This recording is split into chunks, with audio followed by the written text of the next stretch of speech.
Niccolo Machiavelli was born in 1469 in Florence, in what is today Italy. Though he wrote some other works as well, today we're going to be looking at his most famous piece of writing, which is The Prince. And by the time he had a draft of it in 1513, when he was about 44 years old, he had done quite a bit of political work and had a lot of experience. That is worth acknowledging because it shows that his writing, his thoughts, which are somewhat controversial, did not spring purely out of his own mind. They came from this political experience that he had. So we can go quickly over some of the main points of his professional life in order to get a sense of that experience, and also some of the context of the time that he was living in. In 1494, when he was about 25 years old, King Charles VIII of France invaded Italy with 25,000 men, driving out the House of Medici,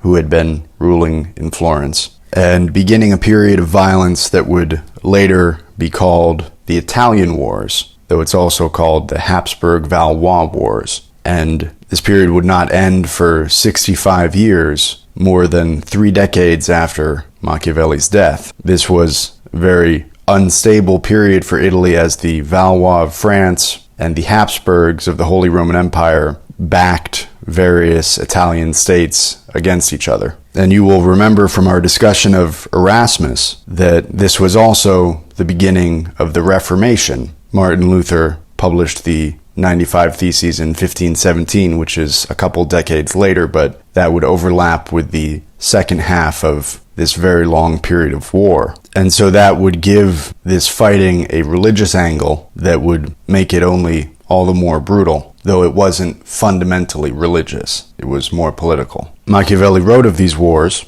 and it's also unavoidable that his living much of his adult life, nearly all of his adult life, in this context, would have shaped his worldview. In June 1498, about 5 years later, he's made the second chancellor of Florence. And the following month, he's elected secretary to what's called the Ten of War, which is the body that manages Florence's military matters. In 1503, Pisa was revolting against Florentine control, and part of Machiavelli's plan to get it back under control involved a consultation with Leonardo da Vinci to try to see if they could divert the river Arno, which had been flowing into Pisa, to divert it around Pisa so that the city didn't have any water. And Machiavelli also went on many diplomatic missions, including 4 to the court of Louis VII of France, at least one of which lasted 6 months. He also went on 2 diplomatic missions to the papacy and 1 to the court of Holy Roman Emperor Maximilian I.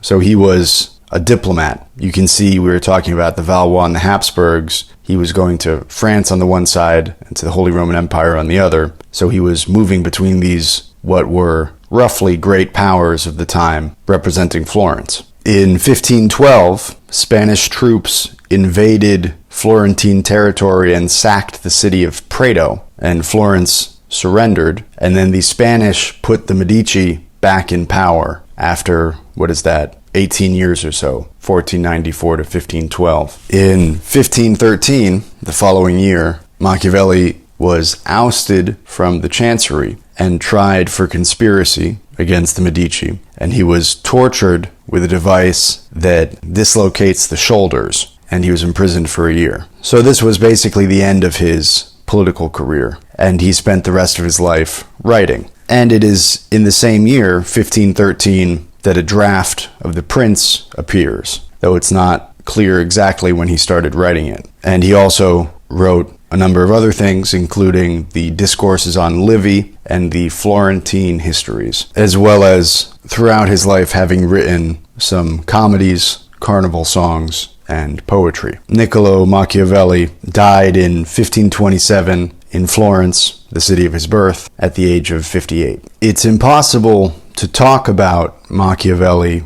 without getting into the question of the difference between state morality and individual morality. Now, Obviously, these two are not the same because we permit states to do things that individuals cannot do. States are allowed to kill, individuals are not. And at the same time, a state is capable of all kinds of things that an individual is not capable of. Now, in this text, which Machiavelli wrote addressing Lorenzo de' Medici, Machiavelli recommends some things that are hardly ever recommended in any text anywhere. For example, he openly advocates for deception in certain contexts and for certain things. And that is in part why the word Machiavellian today is used to refer to a very harsh political realism in which the ends justify the means. And though Machiavelli never makes this kind of a qualification, he does make some moral qualifications, and he thinks that certain actions are more and less moral than others. But he never makes the following qualification. We today might think of it in this way, in that if you're seeking your own aggrandizement, if you're seeking your own power and influence and your own wealth and your own glory, it's much harder and probably impossible to justify by any conventional morality applying what Machiavelli recommends in this text. However, and this gets very treacherous, if you are in a position where you are genuinely responsible for the security of the state, and if the security of the state is lost, then there's potentially much more worse things that could happen. You could, for example, descend into civil war. Then, not only would it be justifiable to deceive somebody on an individual level, it would be the moral action, or at least this could be argued to be the case. That's a consequentialist rather than a deontological morality. But if you're choosing between tens of thousands of people dying and somebody not having an accurate view of reality, obviously the second is preferable. Now, the problem with that is that's a kind of ticking time bomb scenario, which is almost never the case. And most people who behave in a way that we would call Machiavellian do it for their own glory and power. And unless you happen to find yourself in an amoral political environment, The Prince is not exactly a handbook to apply across the board to your life. Though there are plenty of recommendations that are not immoral, they're simply the result of a keen perception, and they could help you stay out of certain kinds of trouble. Another way to look at The Prince, rather than a collection of recommendations, is as a view into the way that politics works at the higher levels. And that's not necessarily because a professional politician is inherently immoral, but it becomes a kind of a game theory problem in which if you are unwilling to make these kinds of moves, then you are eventually likely to be knocked out of the game by somebody who is willing to make them.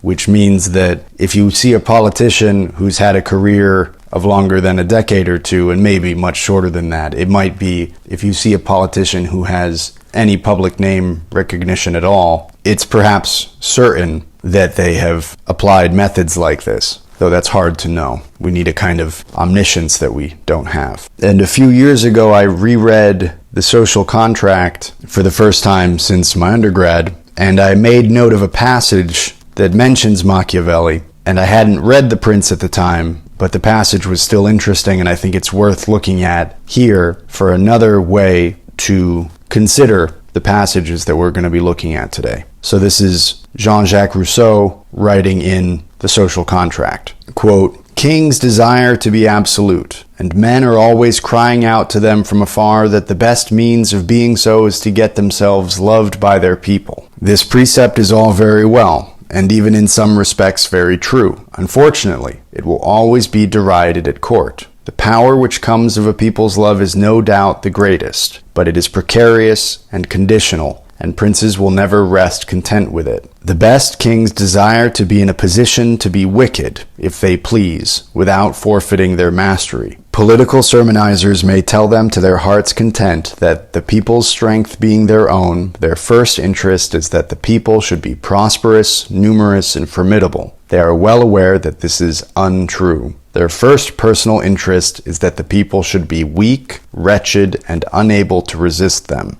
I admit that, provided the subjects remained always in submission, the prince's interest would indeed be that it should be powerful, in order that its power, being his own, might make him formidable to his neighbors. But, this interest being merely secondary and subordinate, and strength being incompatible with submission, princes naturally give the preference always to the principle that is more to their immediate advantage. This is what Samuel put strongly before the Hebrews, and what Machiavelli has clearly shown. He professed to teach kings, but it was the people he really taught. His prince is the book of republicans. End quote. So Rousseau is saying that you can try to tell governors, people who govern, kings and whoever it might be, that it's in their interest that the people be strong, at least so that they could be strong against their neighbors in case there's a war or something. And Rousseau says that this is untrue and that their first personal interest is that the people should be weak, wretched, and unable to resist them. And he goes on to say that if the people are powerful, then they won't submit. So the king or the prince or the president has no interest in making the people powerful, making them strong. And all of this then puts the prince, Machiavelli's writing, The Prince, in a different context. And Rousseau says that he professed to teach kings, but it was the people he really taught. His prince is the book of republicans.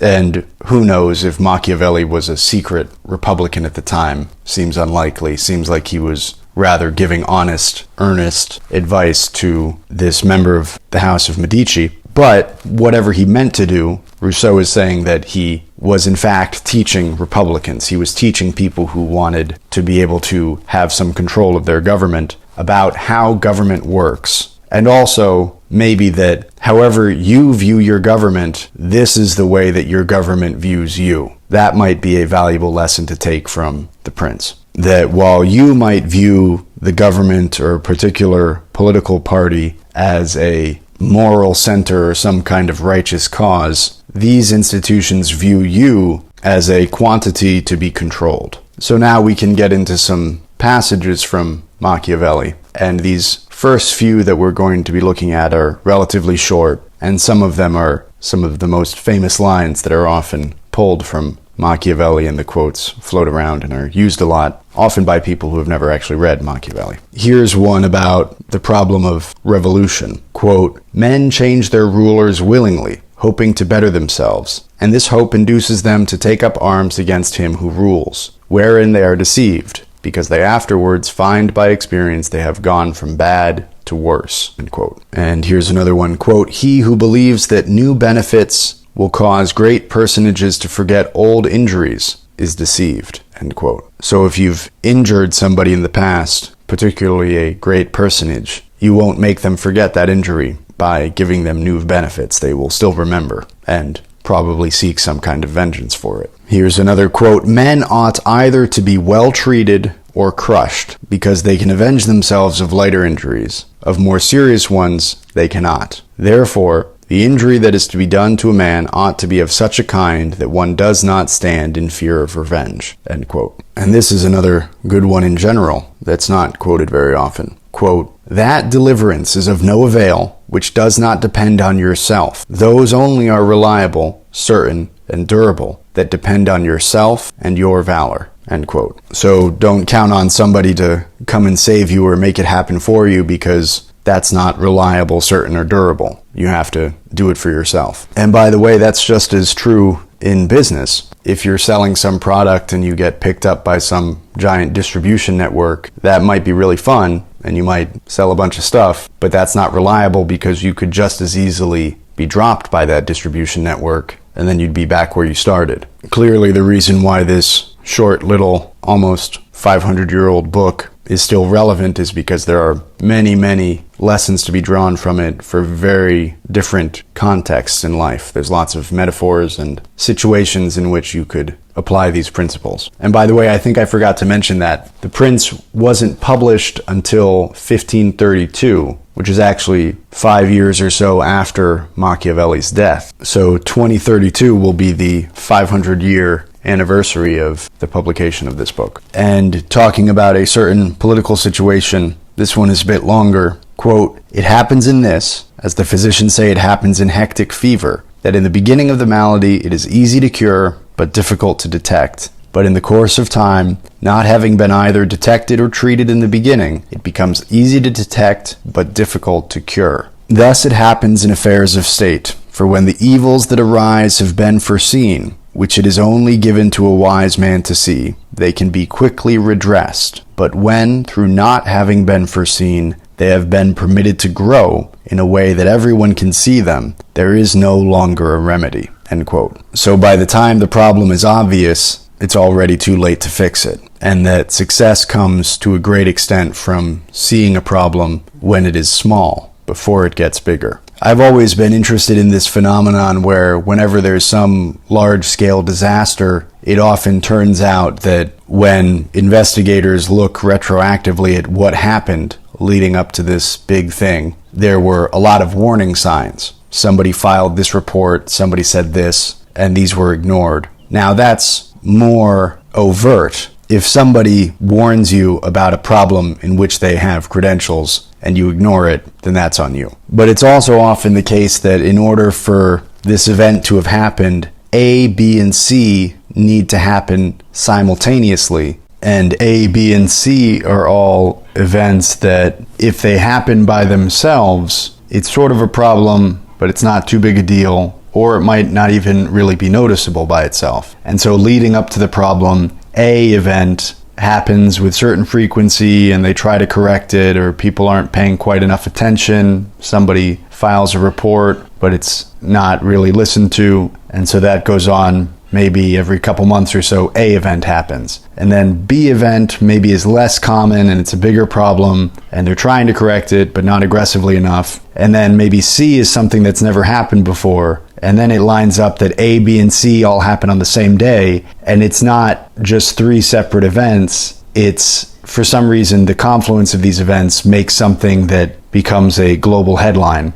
I'm interested in trying to think about how to know when something is going to be that kind of problem in the future. Because you have limited attentional resources, you can't think about everything. And if you treat everything like it's going to be a problem, then you won't be able to actually deal with anything. But big problems come from smaller ones. This is, for want of a nail, the kingdom was lost. And this isn't exactly what Machiavelli's talking about here, but it's related. That first it's difficult to detect and easy to cure, and then it's easy to detect and difficult to cure. And these are, of course, problems of management. This is if you're running a company or a state. It's not usually the kinds of things that you deal with in ordinary life, though there are definitely parallels. There are examples we could think of having to do with personal health or a relationship or things like that. And it's only given to a wise man to see, to try to be able to detect these things ahead of time. Later, he gives an account of some decisions that King Louis VII of France made.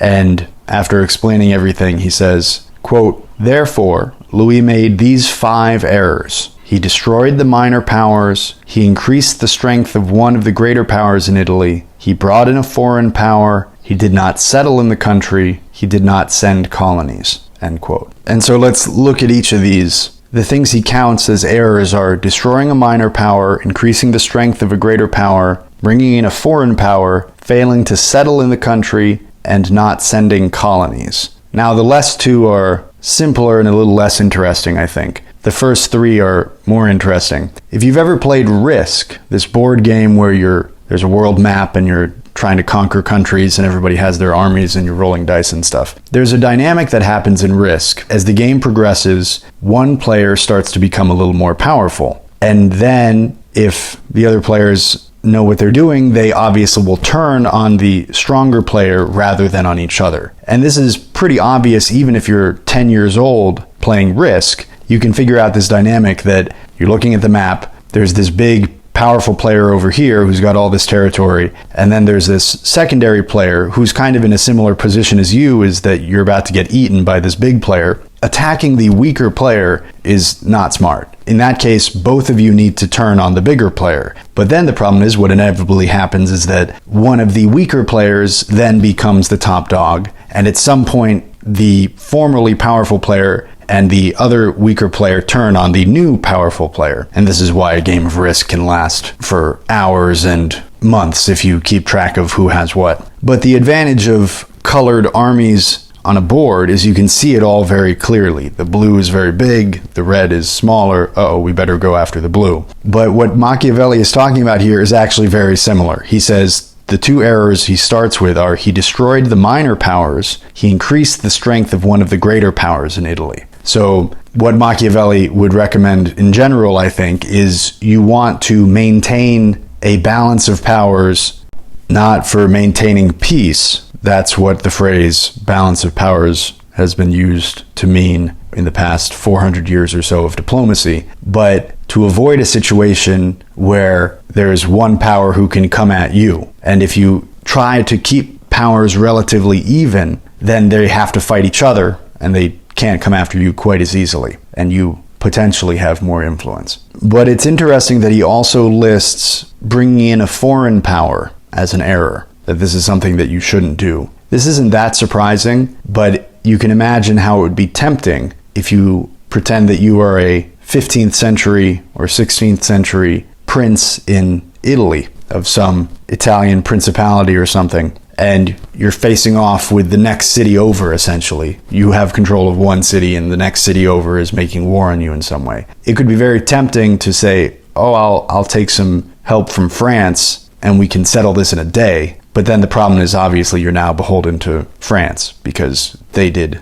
a lot of the work and you've lost control of your autonomy. Your self-governance is going to be in jeopardy as a result, or at least the result of how this conquest now turns out. That's going to be in jeopardy. And I wish I could find it. In the summer of 2011 or 2012, very early in the Syrian war, I wrote a little article just for myself, I don't know, I think I sent it to my friends or something, about the difference between the situation in Syria and the situation in Libya. And I predicted, and I don't like to make this kind of prediction, and I didn't like to make it at the time, but I predicted that because of all the international interest in Syria, because of the alliance with Russia, with Iran, because of US interest, because of Israeli interest, that this was going to last a lot longer than the conflict in Libya, and it was going to be hotter, it was going to be more violent, because it had international forces involved in it. And when you bring in international forces, you bring in their economic power, their military power, and it can expand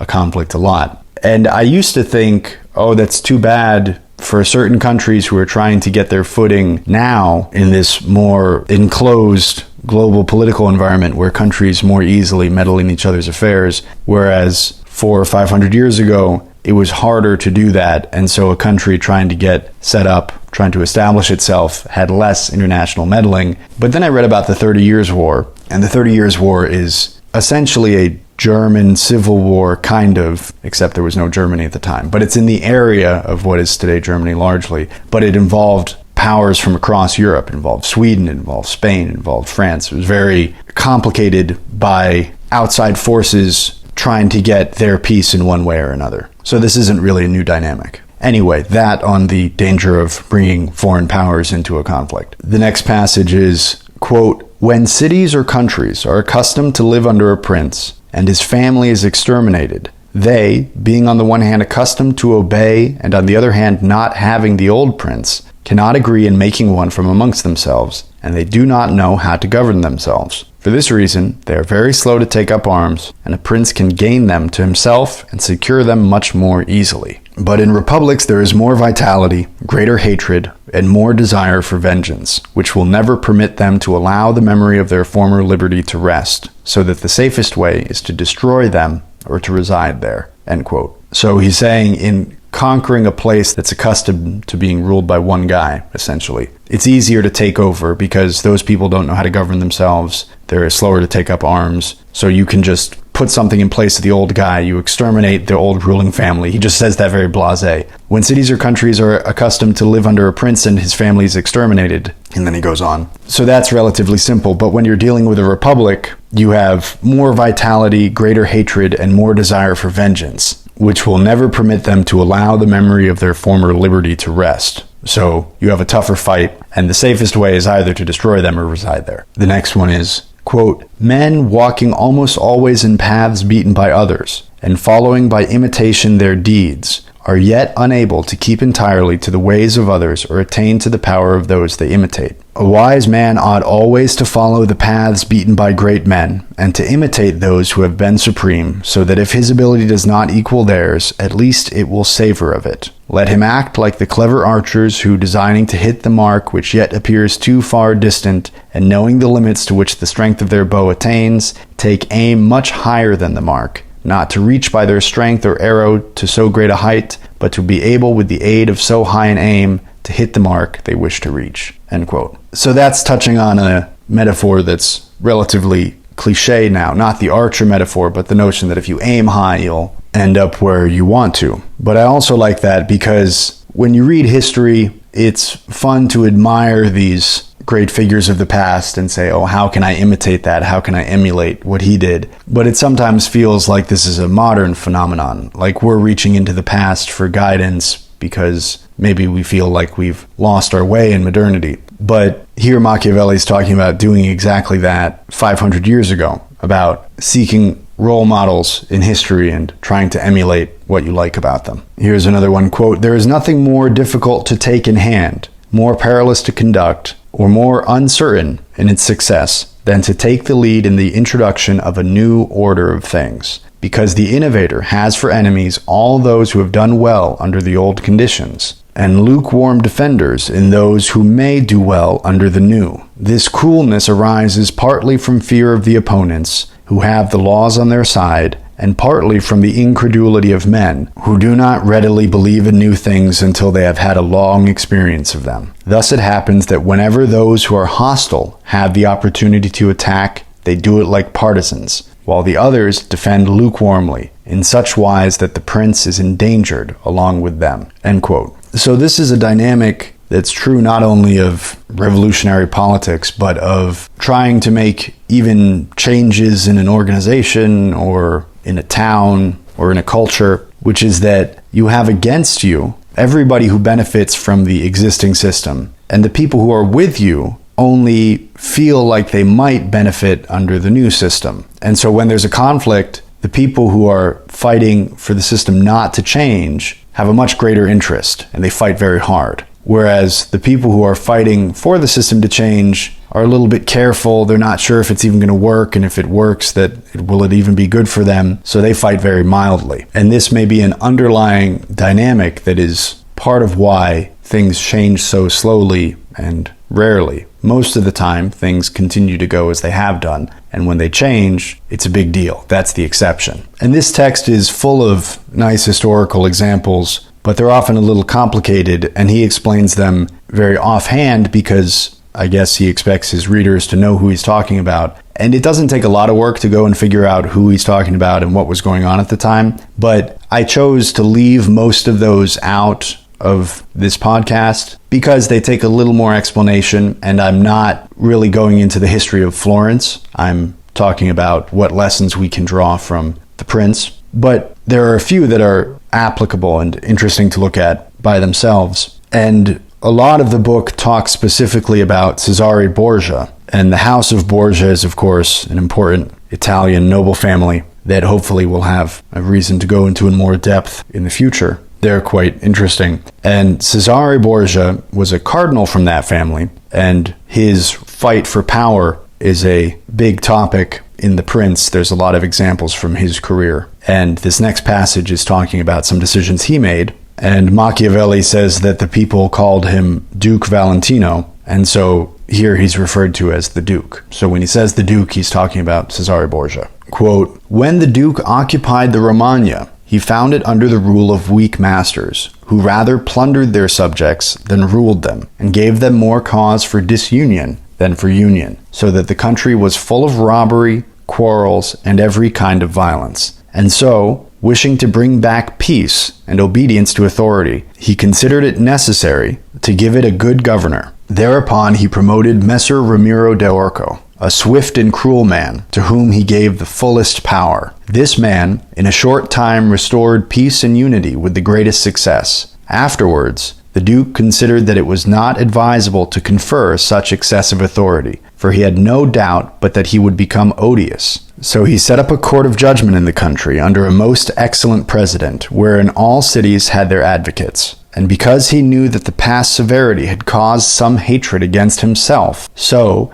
to clear himself in the minds of the people, and gain them entirely to himself, he desired to show that if any cruelty had been practiced, it had not originated with him, but in the natural sternness of the minister. Under this pretense he took Ramiro, and one morning caused him to be executed and left on the piazza at Cesena with the block, and a bloody knife at his side. The barbarity of this spectacle caused the people to be at once satisfied and dismayed." End quote. So to summarize, Cesare Borgia occupies a very unruly place that was badly governed, and so there's a lot of crime there, essentially. And then he brings in this guy, very heavy-handed, tough guy to get things under control. And he does, but then because there were some excesses, there was some cruelty in getting things under control, Borgia then has this guy executed, the guy who cleaned up the mess. Borgia doesn't want to be blamed for anything, and so he gets rid of him. He has him executed. This is a script that has been replayed a million times in a million ways, even since this example 500 years ago. And it's exactly what we mean when we say Machiavellian, this kind of thing. And something we can draw from this is that if there's some kind of debacle or something bad that happened, and you associate some name with that debacle as the person responsible, you actually have no idea if that's the person responsible. It might be somebody else, but it was made to look like it was that guy for some reason. Here's the next one, quote, "He who considers it necessary to secure himself in his new principality, to win friends, to overcome either by force or fraud, to make himself beloved and feared by the people, to be followed and revered by the soldiers, to exterminate those who have power or reason to hurt him, to change the old order of things for new, to be severe and gracious, magnanimous and liberal, to destroy a disloyal soldiery and to create new, to maintain friendship with kings and princes in such a way that they must help him with zeal and offend him with caution, cannot find a more lively example than the actions of this man. Only can he be blamed for the selection of Julius II, in whom he made a bad choice, because, as is said, not being able to elect a pope to his own mind, he could have hindered any other from being elected pope, and he ought never to have consented to the election of any cardinal whom he had injured or had cause to fear him if they become pontiffs. And there he's talking about Cesare Borgia. So Machiavelli lists all the things that he does well, and he says, if you're looking for an example of somebody who does all these things, look at this guy. And he criticizes him on this one point of allowing Julius II to become pope, because apparently this was somebody who Cesare Borgia had injured in some way. And though he didn't have the ability to get his guy, somebody that would be favorable for him, to be the pope, Machiavelli says he could have just obstructed and made it so that nobody was elected pope, or at least not somebody who he had injured. So this is a little bit of armchair politicking from Machiavelli. He wasn't in the situation, but he's praising Cesare Borgia. He likes him a lot, and he's criticizing him on a very particular point. And also, as we saw, Machiavelli was a guy who himself had some experience, though his experience ended with him being imprisoned and tortured. So he was less successful than Cesare Borgia. But still, he was somebody who had been in this arena and tried to make good decisions in it. And it's interesting to see him commenting on another guy, another contemporary from that time period. And as we'll see, Machiavelli does have a hierarchy of more and less moral actions in his mind. He's not completely amoral. And in chapter 8, which is titled Concerning Those Who Have Obtained a Principality by Wickedness, he gives some examples of some guys who got power by what he would call wickedness. And he talks a little bit about the moral problems with that. So we can look at that now. He gives an example from history, quote, Agathocles, the Sicilian, became king of Syracuse not only from a private, but from a low and abject position. This man, the son of a potter, through all the changes in his fortunes, always led an infamous life. Nevertheless, he accompanied his infamies with so much ability of mind and body that, having devoted himself to the military profession, he rose through its ranks to be praetor of Syracuse. Being established in that position, and having deliberately resolved to make himself prince and to seize by violence, without obligation to others, that which had been conceded to him by assent, he came to an understanding for this purpose with Amilcar, the Carthaginian, who with his army was fighting in Sicily. One morning he assembled the people and the Senate of Syracuse, as if he had to discuss with them things relating to the Republic. and at a given signal, the soldiers killed all the senators and the richest of the people. These dead, he seized and held the princedom of that city without any civil commotion." End quote. So there's this poor guy, son of a potter, low class, joins the military, smart, strong, moves up through the ranks, becomes praetor, which is a kind of magistrate. Then one morning he calls for the Senate and the rich people in the city to get together for an assembly, and he has them all killed. And then he has control of the city. This is one example of what Machiavelli calls wickedness. And he gives another example of another guy doing something similar at a dinner party, where first everybody's at the party and then they start talking, and then he says, well, this isn't a good topic for this room. Why don't we go into this other room and we can talk about it there? And when they go into the other room, he has everybody killed very suddenly. And in this next passage, we have Machiavelli contemplating the morality of doing this. Quote, "Yet it cannot be called talent to slay fellow citizens, to deceive friends, to be without faith, without mercy, without religion. Such methods may gain empire, but not glory. Still, if the courage of Agathocles, in entering into and extricating himself from dangers be considered, together with his greatness of mind in enduring and overcoming hardships, it cannot be seen why he should be esteemed less than the most notable captain. Nevertheless, his barbarous cruelty and inhumanity with infinite wickedness do not permit him to be celebrated among the most excellent men." End quote. So he says, on the one hand, though he did this terrible thing, it took some capacity, it took some skill and planning and courage to do it, which is noteworthy, but he still cannot be celebrated among the most excellent men. So Machiavelli gives these guys some rank in his view, but it's not the top rank. It's better if you can avoid doing this. Then we have a longer passage in which he answers a question about Agathocles that might help us to have a more nuanced view of how a successful dictatorship is able to continue over the course of 30 years. However successful a dictatorship can be. That is, a dictatorship that doesn't collapse. Quote, "Some may wonder how it can happen that Agathocles and his like, after infinite treacheries and cruelties, should live for long secure in his country, and defend himself from external enemies, and never be conspired against by his citizens, seeing that many others, by means of cruelty, have never been able, even in peaceful times, to hold the state, still less in the doubtful times of war. I believe that this follows from severities being badly or properly used. Those may be called properly used, if of evil it is possible to speak well, that are applied at one blow and are necessary to one's security, and that are not persisted in afterwards unless they can be turned to the advantage of the subjects. The badly employed are those which, notwithstanding they may be few in the commencement, multiply with time rather than decrease. Those who practice the first system are able, by aid of God or man, to mitigate in some degree their rule, as Agathocles did.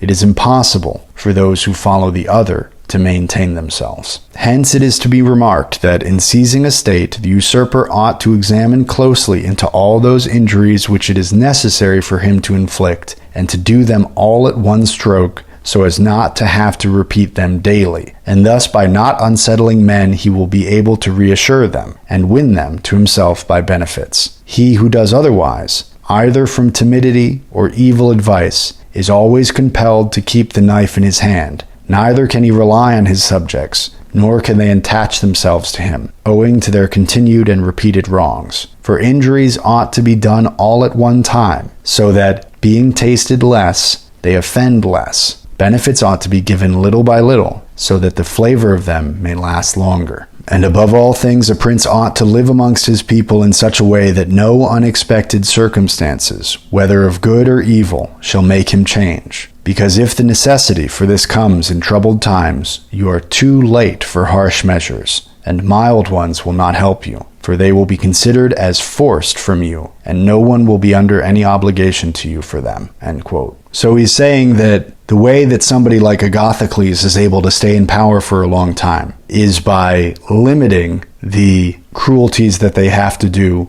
to what they view as being necessary, and most of all, to doing them quickly and all at once, and then not continuing them. Whereas the favors that you do should be done little by little and over a long period of time so that they're easier to remember. Because somebody who's always being cruel has to always keep the knife in his hand. is the phrase he uses. And he ends with this comment that the prince should govern in a way such that no circumstance would make him change how he governed. So that, for example, if he suddenly uncovered an assassination plot against him, he wouldn't then suddenly have to dramatically change what he'd been doing. He could continue to do what he'd been doing because what he was doing before was stern enough and also enticing enough. Because if you're reacting to the situation, he says at that moment, it's too late for harsh measures and mild ones will not help you. That if you're doing something harsh, it's too late for that. This is the thing he was talking about before, that once the problem is visible, there's no cure for it. That's not totally true. That's a little bit fatalistic, but it's much better to deal with the problem beforehand. But at that moment, harsh measures won't help. And if you try to do something nice, it will be obvious to people that you're doing it because you're compelled to do it, and so it won't have any effect, or at least it won't have the desired effect. Here's another one, quote,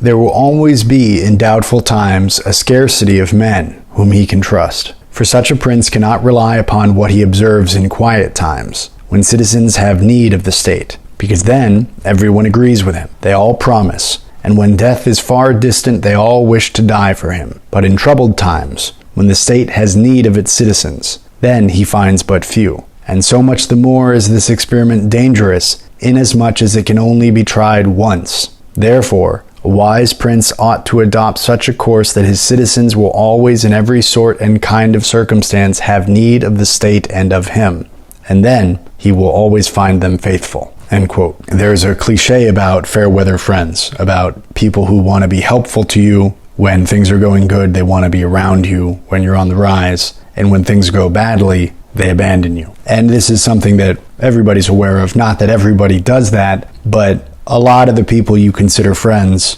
might do that to you, even some of the ones you might not expect. And there will be a smaller number who will stick around. But Machiavelli is not so fatalistic about this problem. What he says is that the way to get around it is to make it so that your citizens and the people around you are dependent on you in a certain way, so that when you need them, they don't have the option of abandoning you. Which, again, that's a rule for politics, not for friendship. And it might sound harsh, but that's how you get around that problem of people abandoning you when times get tough, because in matters of state, especially in 15th and 16th century Italy, things getting tough might mean that you end up dead. So if your life is on the line, you might consider such a route. This next one was interesting because it's describing the cities of Germany. Quote, "The cities of Germany are absolutely free. They own but little country around them, and they yield obedience to the emperor when it suits them. Nor do they fear this or any other power they may have near them, because they are fortified in such a way that everyone thinks the taking of them by assault would be tedious and difficult, seeing they have proper ditches and walls,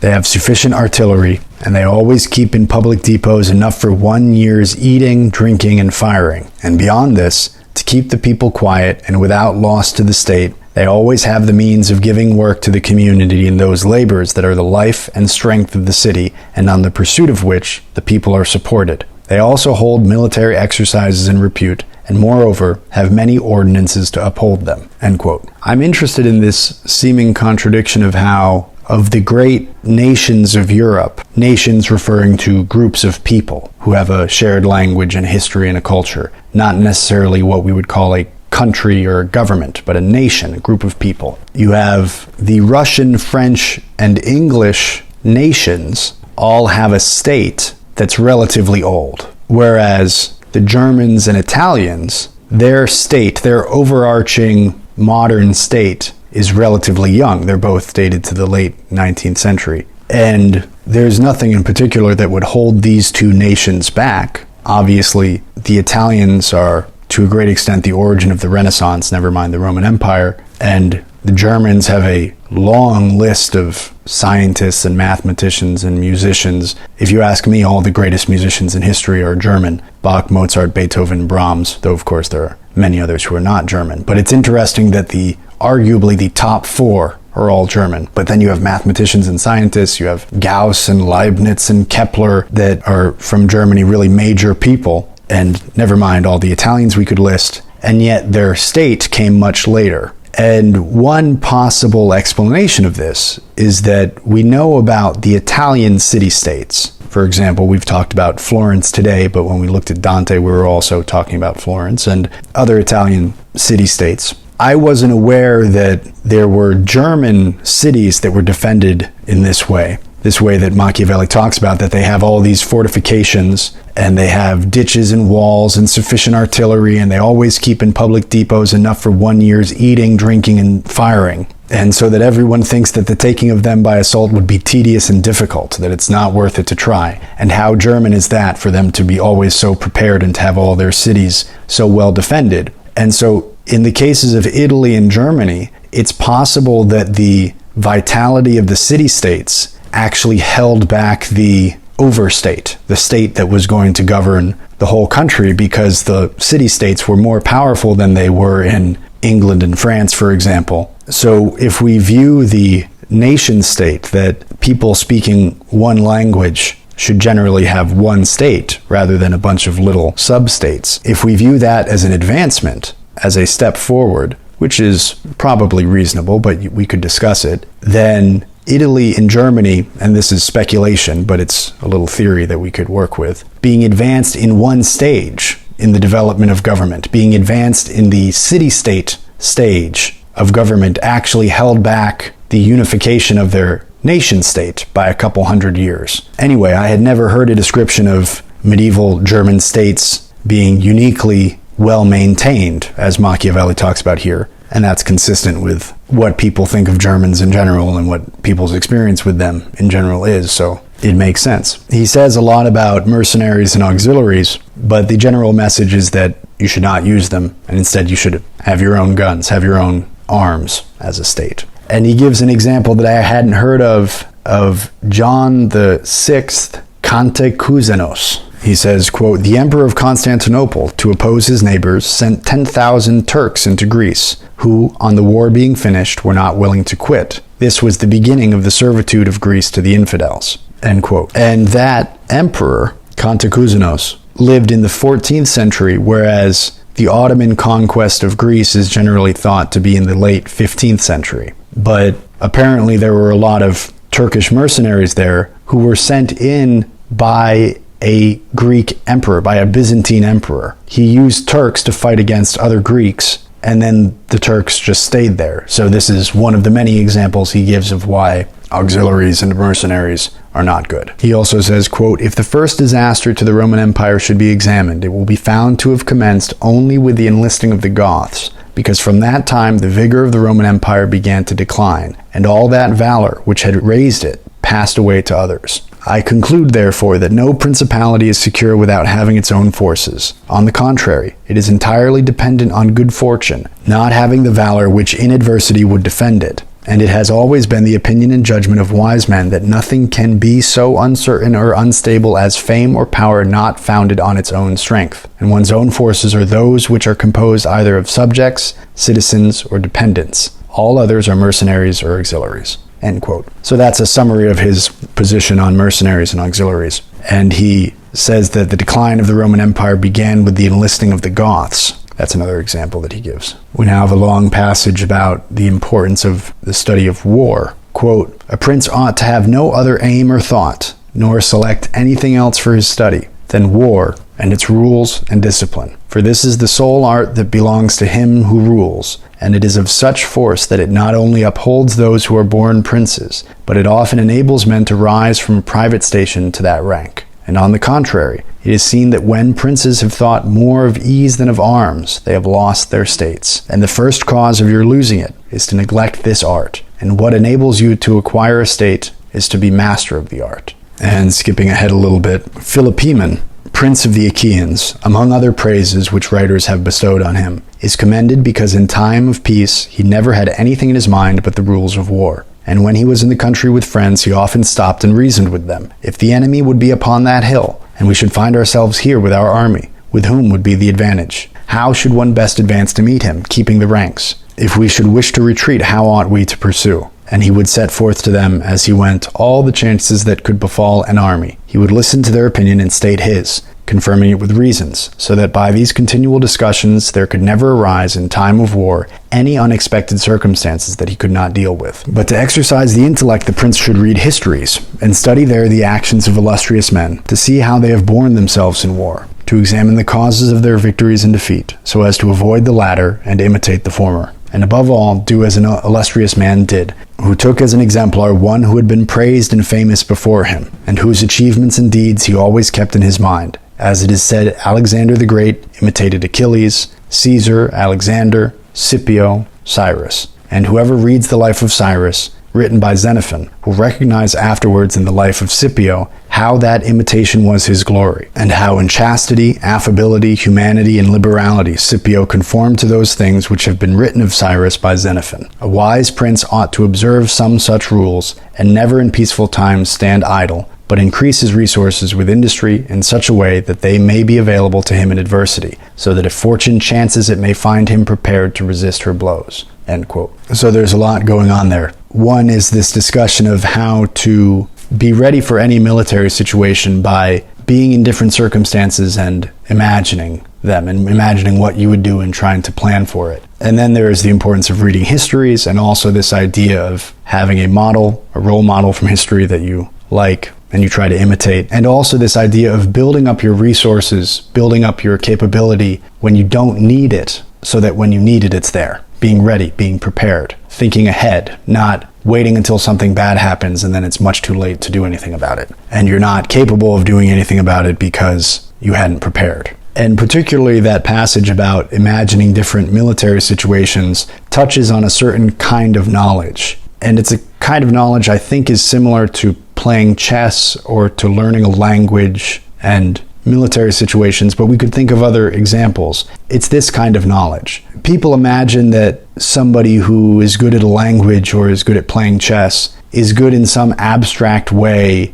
at chess or languages. And there's certainly a little bit of that. But what it mostly is that someone who speaks a language at a high level has encountered almost any situation that can happen in a conversation or in a text. They've seen it before already. It's not new because they've already encountered it. When you encounter something for the very first time, it usually slows you down. You have to stop and figure out, what is this? You have to use a different part of your brain. But if you've already encountered it, you can react kind of automatically because you already know how to deal with it. And the same is true of chess. Somebody who plays chess very well, and I don't play chess very well, is somebody who has already encountered all kinds of different combinations and situations. And so when they see a move, it's very unlikely that it's a genuinely new situation that they haven't encountered before. And of course, the likelihood that this happens increases toward the end of a game because the potential new combinations increase as you depart from that initial setup.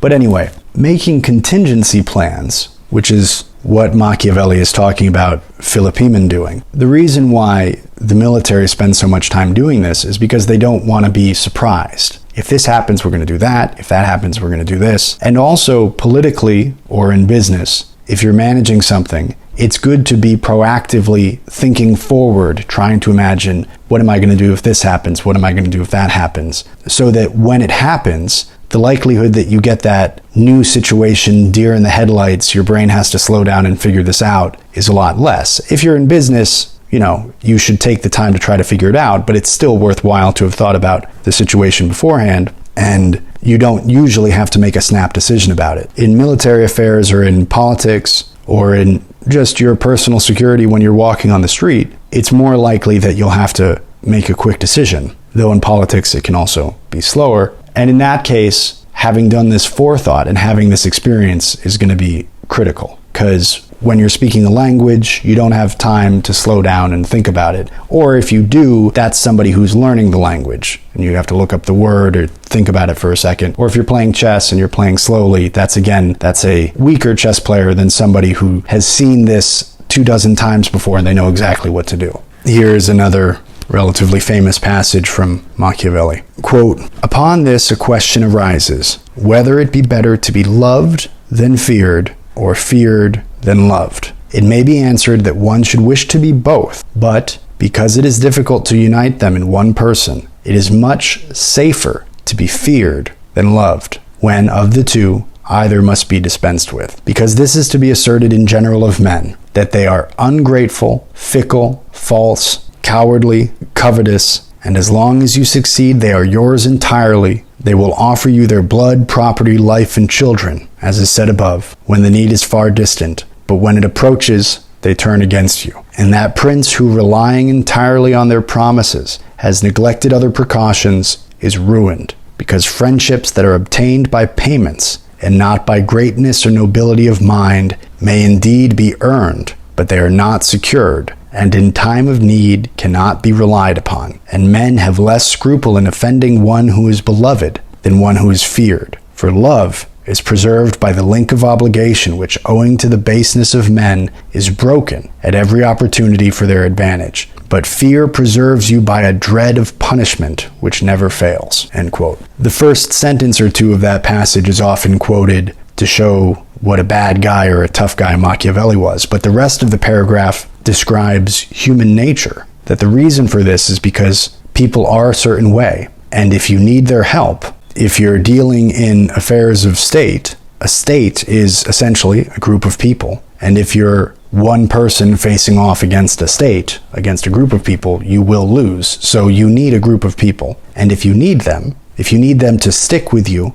when things are difficult, then he's saying that practically this is the only way that you can really rely on that. And you might say that you could cultivate an ideology, a vision of the world that people feel very committed to. And arguably, modern patriotism is, to a certain extent, that is something that holds people together even when times get tough so that you don't have to bully them in place. But that still is just a different answer to this question of what to do about the problem of men being foundationally ungrateful, fickle, false, cowardly, and covetous. What do you do about that problem? You have to address it somehow. And Machiavelli says it's better to be feared than loved if you have to pick one, because otherwise, when things get difficult, everybody will just abandon you. Machiavelli writes, quote, "Everyone admits how praiseworthy it is in a prince to keep faith, and to live with integrity and not with craft. Nevertheless, our experience has been that those princes who have done great things have held good faith of little account, and have known how to circumvent the intellect of men by craft,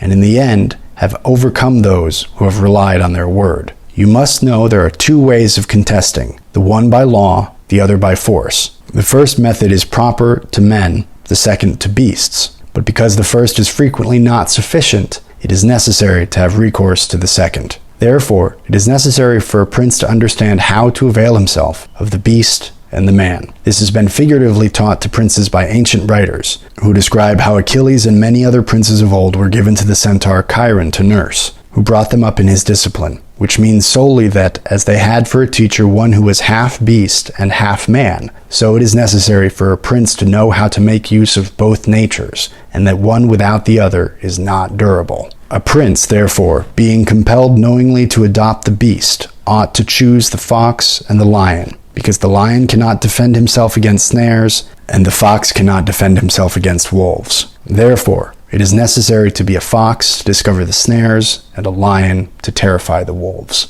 End quote. He later writes, quote, "It makes him contemptible to be considered fickle, frivolous, effeminate, mean-spirited, irresolute, from all of which a prince should guard himself as from a rock, and he should endeavor to show in his actions greatness, courage, gravity, and fortitude." End quote. And chapter 26 of the book is titled "An Exhortation to Liberate Italy from the Barbarians." And if we remember that this was all written, addressed to Lorenzo de' Medici, it's possible that Machiavelli was writing this in order to put this tag at the end, to encourage Lorenzo to try to liberate Italy from the barbarians. And he gave him this guidebook on how best to do it. And he says, quote, "Although lately some spark may have been shown by one, which made us think he was ordained by God for our redemption, nevertheless it was afterwards seen, in the height of his career, that fortune rejected him, so that Italy,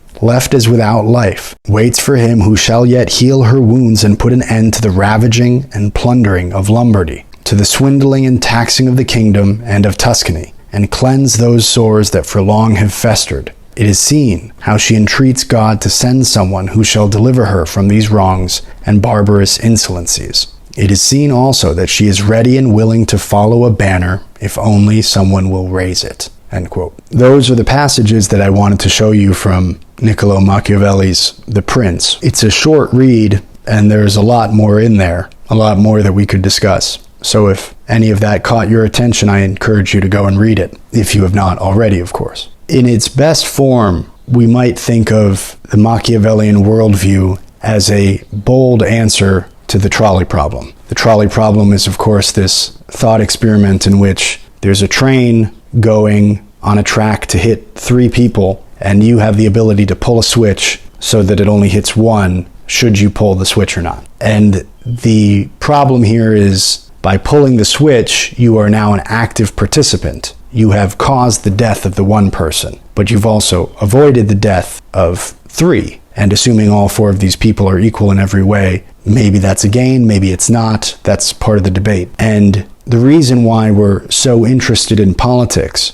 is because it often, or perhaps always, concerns people's lives, or at the very least their livelihoods, which in the long run could mean their life. And if you're being honest and scrupulous and you have a position of influence where such actions of yours might well affect the overall, the common good, the public interest, then what you have in, for example, having one person killed or deceiving someone for the sake of the serious and real measurable betterment of the kingdom is you have the trolley problem. You could let things be bad and maybe 3 people die, but you didn't do anything bad in the process. Or you could knock somebody off the chessboard and perhaps save thousands of lives by doing it. It's too simple to say that keeping your hands clean is always the most moral action, especially if you are a governor, if you are a person who governs. And of course, all of this is purely theoretical. This is a philosophical thought experiment.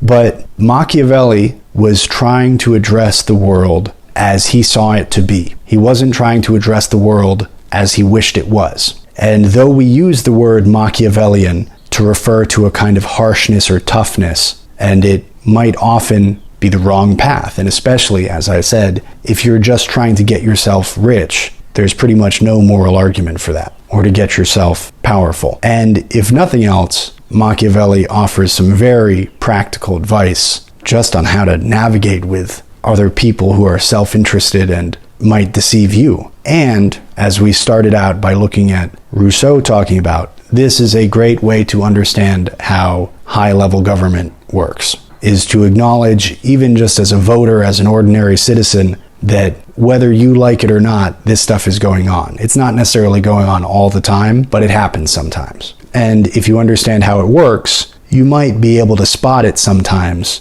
in glimpses through the information we're able to access as members of the public. Anyway, thank you so much for listening. I hope you enjoyed it. I enjoyed putting this together. I love reading these books. I love talking about them. And it's all the more fun knowing that there are thoughtful people like you out there listening. So thank you for taking the time. I hope you feel like you benefited in some way. These are a lot of work to put together, but I love doing it. And if you enjoyed it, I do hope you'll go over to my website, volrathpublishing.com, pick up a copy of the edition of Mary Shelley's Frankenstein that I printed. It's got original cover art, 97 footnotes that explain some of the more obscure historical, cultural, artistic references that Mary Shelley uses, some of the vocabulary that she uses. I have it at a good price, free shipping anywhere in the United States, excellent print quality. I'm very happy with how it came out. So I hope you'll go over there and pick up a copy for yourself if you haven't read it, for a member of your family or for one of your friends if you have. Makes an excellent gift.